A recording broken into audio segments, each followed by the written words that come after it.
A shocking statement from Kiev quickly drew international attention. Ukrainian President Volodymyr Zelensky said the country is preparing to impose new sanctions packages, publicly targeting individuals and organizations from China for the first time. What surprised many was not the sanctions measure itself, but that the target was not Russia, the direct adversary on the battlefield, but rather China, a country that has consistently declared its neutrality. Beijing's sharp reaction, rejecting unilateral sanctions and demanding Ukraine correct its mistake, further fueled debate around this move. China's unexpected entanglement in the tension has raised many questions. Many observers wonder if Kiev is proactively expanding the scope of pressure, given that measures directly targeting Moscow have not yielded clear results. Other opinions suggest this could be a warning message, aimed at forcing countries claiming neutrality to more carefully consider their actual role in a prolonged and increasingly widespread conflict. Analysts note that, on the surface, Zelensky's statement resembles a rare diplomatic escalation.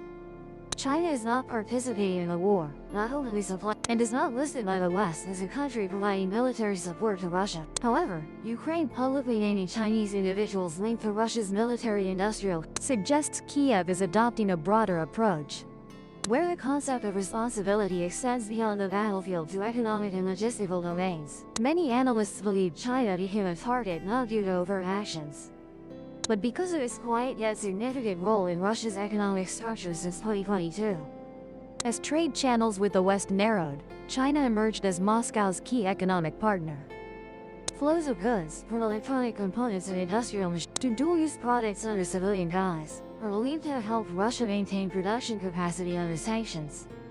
This gray area makes Beijing's role both hard to deny and difficult to definitively assign blame. As perspective, many argue China doesn't.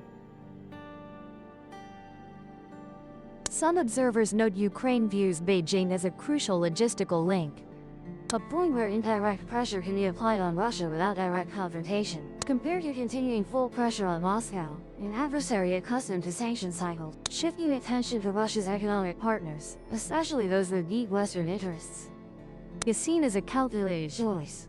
Still, observers question whether this approach is enough to make China adjust its behavior, or if it will only complicate Ukraine's diplomatic front.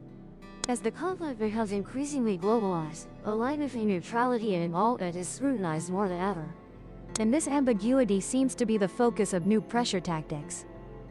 From the sanctions statement targeting Chinese individuals and organizations, public opinion began questioning not just the targets, but more importantly, the real motives behind that choice.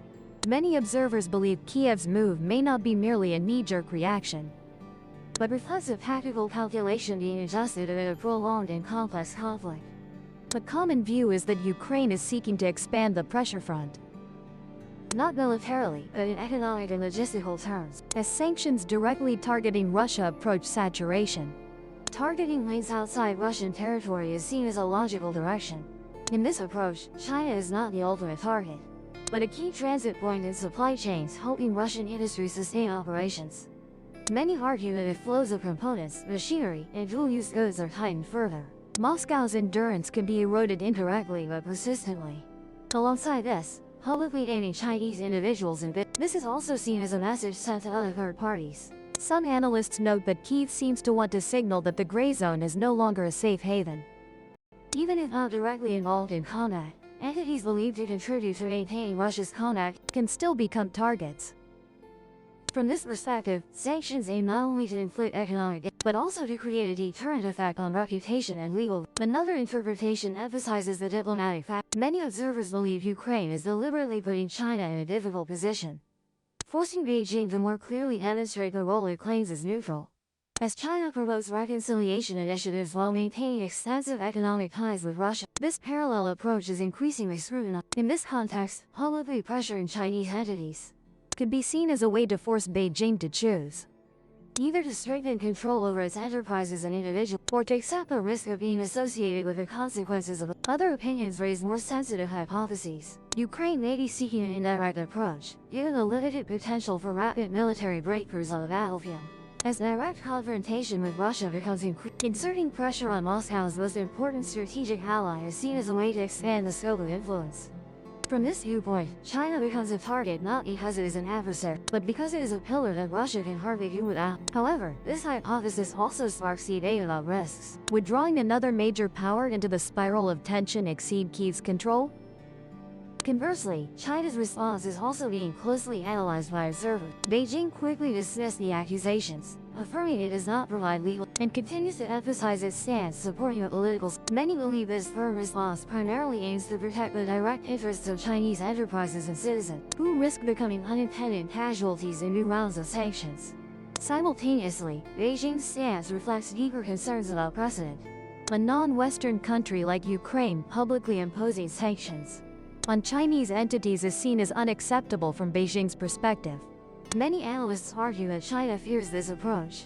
If tolerated, it erode the principles it has long emphasized regarding sovereignty and sanctioning authority in international relations. Nevertheless, China has also shown caution in its response. Beijing continues to maintain the image of a mediator, emphasizing the role of peace initiatives and avoiding escalation into direct confrontation with Ukraine or the West.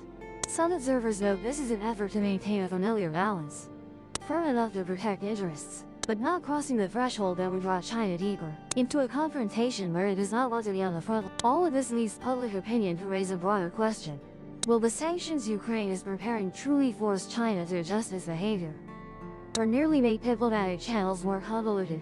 In a situation where each side tries to keep its distance from the battle, yet cannot see outside its consequences, the distinctions between neutrality, involvement, and aid seem to be becoming more fragile than ever.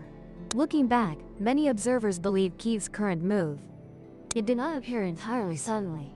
Before the full-scale conflict with Russia, Ukraine had previously taken a tough stance toward China during sensitive moments. The 2021 blocking of the Lotus acquisition deal on security grounds showed that Kiev was willing to sacrifice economic interests to protect sectors deemed critical. This further reinforces the view that Ukraine does not hesitate to expand the scope of targets under pressure. On a broader level, public opinion suggests that the expansion of the sanctions front to third is blurring the boundaries of the conflict. Ukraine is no longer just a bilateral issue, but increasingly linked to greater challenges of the international order. In that context, many questions remain open. Is Kiev actively reshaping the game or merely reacting passively? And does pressuring China truly weaken Russia or just open new avenues in an already complex situation?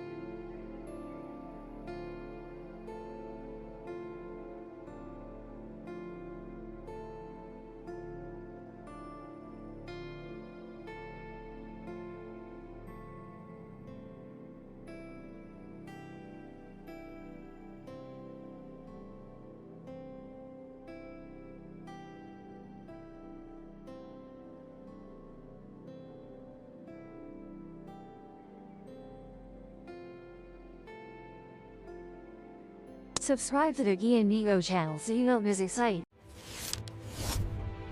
Like the journey? Subscribe and join the next expedition.